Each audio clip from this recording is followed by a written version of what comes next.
The morning of January 23, 1978, began like any other for 22-year-old Teresa Wallin.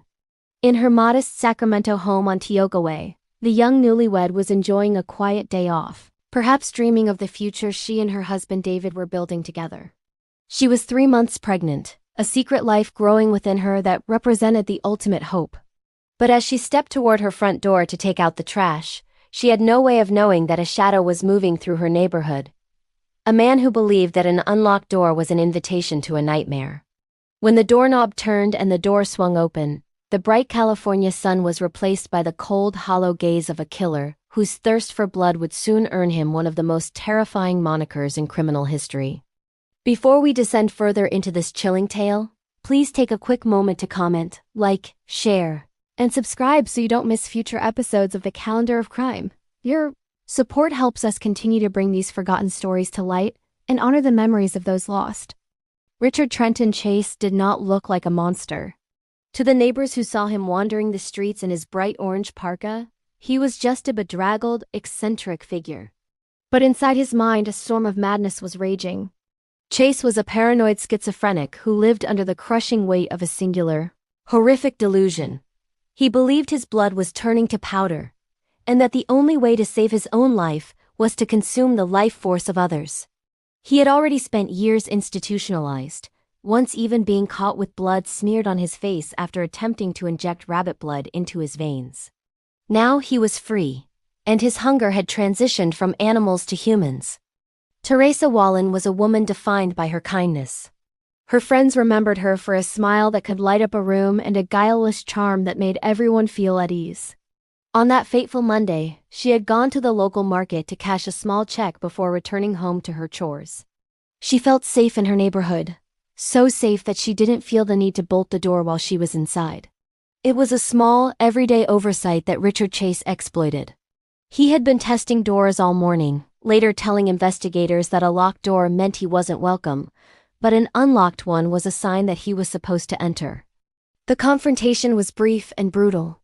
As Teresa stood in her hallway, hands full of garbage, Chase stepped inside and raised a .22 caliber handgun. Teresa's final moments were a blur of defensive terror. She raised her hands to shield herself, but the bullets found their mark. One struck her hand and arm, while another pierced her skull. As she collapsed, Chase delivered a final shot to her temple, a cold, calculated coup de grace to ensure his invitation was fully accepted. But for Chase, the murder was only the beginning of the ritual he believed would save his life. What followed inside the master bedroom of the Wallin home is almost too depraved to recount. Chase dragged Teresa's body from the hallway, leaving a thick, dark trail across the carpet. Using a kitchen knife he found in her own drawer, he began a systematic mutilation that defied human comprehension. He removed her organs and, using a yogurt cup he found in the trash, he drank her blood.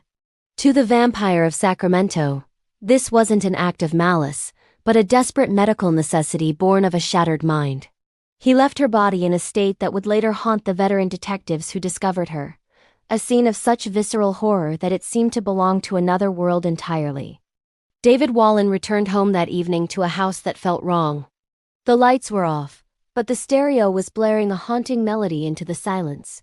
He called out for his wife, but only the family's German shepherd, Brutus, met him at the door. As he moved through the shadows, he noticed what he thought were oil spots on the rug, forming a path toward the back of the house. When he reached the bedroom and flipped the switch, the reality of what had happened shattered his world. His screams were so loud they echoed through the neighborhood, a raw expression of grief for the woman he loved and the child they would never meet. The capture of Richard Chase would come only after he struck again, killing 4 more people just days later. During his trial, the world watched as the defense argued that a man who believed he needed to drink blood to survive must be legally insane. However, the prosecution pointed to his calculated actions, the way he wore gloves, the way he fled the scene, and the way he chose his victims. He was found sane and sentenced to death. But the vampire would never face the gas chamber. On December 26, 1980, he took his own life in his cell, leaving behind a legacy of terror and a community that would never truly feel safe behind an unlocked door again. Thanks for watching. Please comment, share, like, and subscribe for future episodes from the Calendar of Crime. Your engagement helps us grow and ensures that the stories of victims like Teresa Wallin are never forgotten.